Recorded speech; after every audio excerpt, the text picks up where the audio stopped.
Gibran merupakan wakil presiden termuda di sepanjang sejarah Republik Indonesia. Karena sudah dibantu oleh pamannya di MK ya, makanya bisa jadi yang termuda di bawah usia 40 tahun. Namun, faktanya itu bukan hanya yang termuda. Kayaknya sih Gibran ini juga menjadi wakil presiden yang terapes sepanjang sejarah Republik Indonesia. Karena sejak dilantik menjadi wakil presiden, seakan publik tidak pernah kehabisan bahan untuk menyoroti kegiatan dan kelakuan Gibran. Dari yang ngegas pencitraan hingga nggak mau pidato, sampai yang ngilang atau yang ngumpet di acara yang rame. Para netizen itu kan memang sangat awas ya, mata dan telinganya. Terutama kalau ada acara-acara di mana Gibran tampil sebagai wakil presiden. Sehingga hampir tiap hari ada saja video viral seliweran di media sosial yang menyoroti kelakuan Gibran. Jadi memang apes mungkin. Memang Gibran sudah berhasil jadi wakil presiden ya. Tapi apakah hidupnya makin nyaman? Makin enak? Memang enak ya, tiap hari diawasi terus oleh publik. Menunggu ada blunder yang terjadi. Mana enak kan?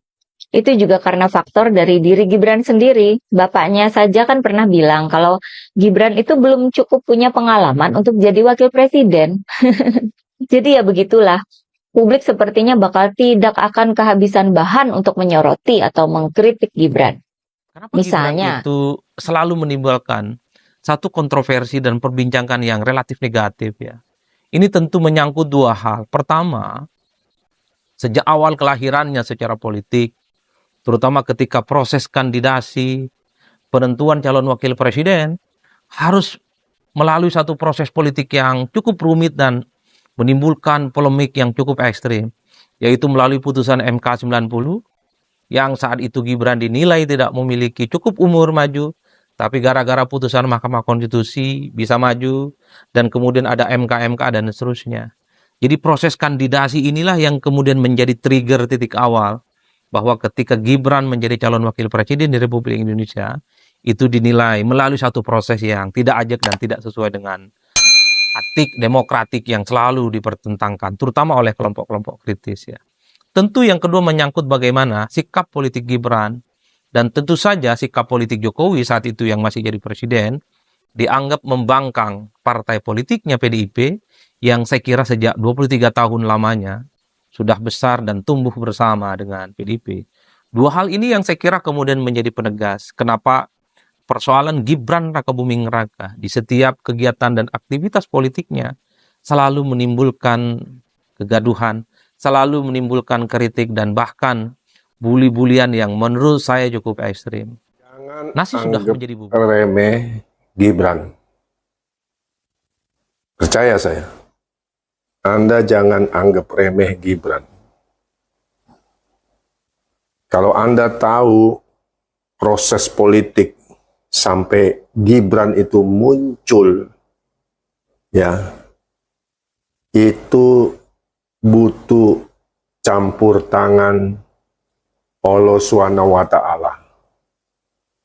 Anda bisa bayangkan 9 partai politik, mereka punya calon cawapresnya untuk Prabowo, tapi nggak pernah confirm sampai ketika nama Gibran diusulkan oleh parpol di hadapan Bapak Jokowi, barulah kemudian muncul nama Gibran di dalam kandidat cawapres. Pada awalnya Jokowi menolak, ya, dan berkali-kali ditanyakan kembali. Kenapa? Karena hanya Gibranlah figur yang cocok untuk mendampingi Prabowo capresnya. Saudara, saya beritahu saudara, Gibran itu anak Raja Wali, bukan anak ayam. Saya beritahu saudara.